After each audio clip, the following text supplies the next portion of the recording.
There are two cans sitting in millions of pantries right now that people have been confusing for over 150 years. Evaporated milk, condensed milk, they look almost identical. They come from the same idea, and yet swap one for the other in a recipe, and the whole dish falls apart. One will turn your savory soup into something that belongs on a dessert menu. The other will leave your fudge tasting like nothing at all.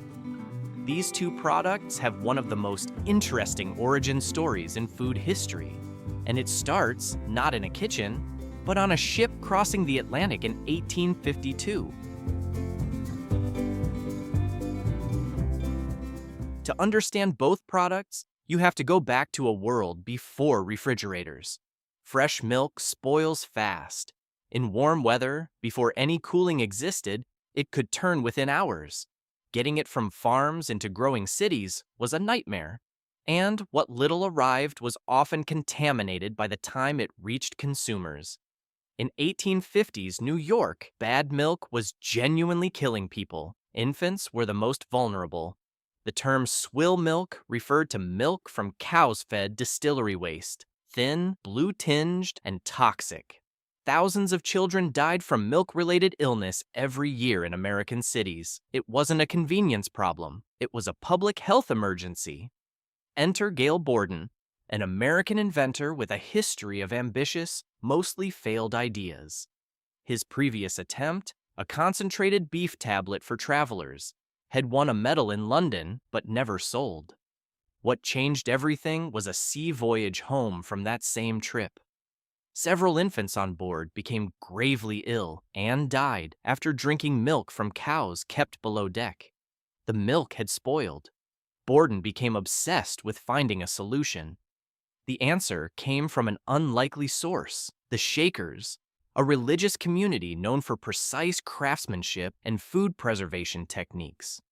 Borden watched them use vacuum pans to evaporate liquids at lower temperatures, preventing scorching and preserving flavor. He adapted the technique to milk. By heating milk under reduced pressure, water evaporated without burning the proteins. Then he added sugar, not just for sweetness, but as a preservative. Sugar binds moisture, making it hard for bacteria to survive.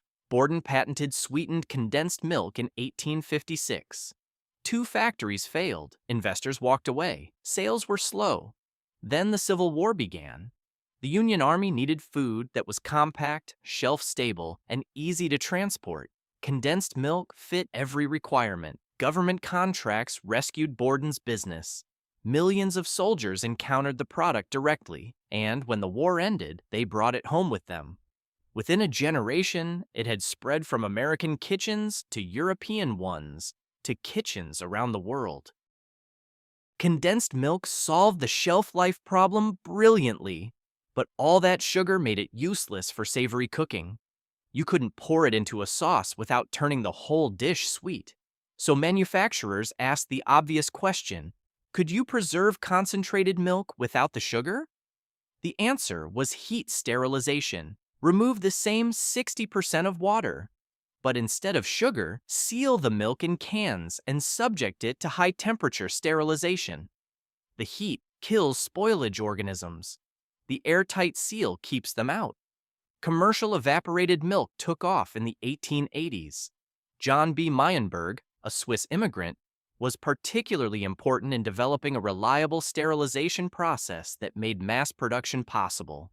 The result is a milk that's concentrated, creamy, and faintly caramelized, because even gentle heat causes milk sugars to brown slightly. It tastes like milk, just richer and deeper. Diluted with water, it closely approximates fresh milk, which made it essential in parts of the world where fresh dairy was unreliable or unavailable. Here is the difference in its simplest form.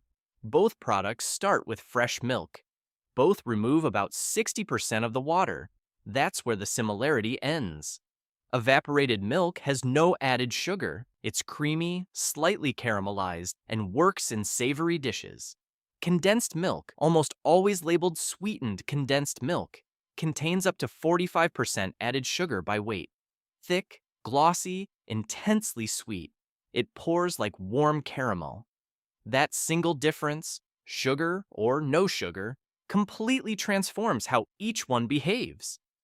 Evaporated milk goes into soups, sauces, mashed potatoes, coffee. It adds creaminess without weight or sweetness. In much of the developing world, it reconstituted with water is simply how milk works day to day. Condensed milk is a dessert powerhouse. Key lime pie, fudge, dulce de leche. In Vietnam, it's the sweet base of kepi suada, the famous iced coffee. In Brazil, it makes brigadeiro, the chocolate truffle, at every birthday table. In the Philippines, it's in halo halo and lech flan. One quietly enriches a dinner. The other essentially arrives as dessert. Can you use one instead of the other? Almost always, no. Condensed milk in a savory recipe is like accidentally adding 3/4 of a cup of sugar to your soup. Sweet mashed potatoes when nobody asked for dessert. A cream sauce that thoroughly confuses everyone eating it. Evaporated milk in a dessert recipe strips out both the sweetness and the thick, syrupy body condensed milk provides. The result is blander and less rich. Technically edible, not what anyone wanted.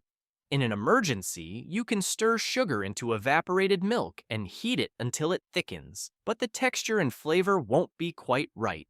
These products were developed separately for a reason, and recipes depend on the difference. Two nearly identical cans, one idea, split into two completely different solutions. Gail Borden set out to stop children dying from bad milk and accidentally created one of the most beloved dessert ingredients in the world. The manufacturers who followed him removed the sugar and ended up feeding soldiers, stocking hospitals, and sustaining kitchens on every continent for over a century. And somehow, both of those cans ended up side by side on your pantry shelf, looking almost identical, doing almost entirely different things. Now you know which one to reach for. Subscribe to Unknown Behind Known Things for more stories like this one, hiding inside the objects you walk past every day. And drop a comment telling us which one you actually use more. We're curious.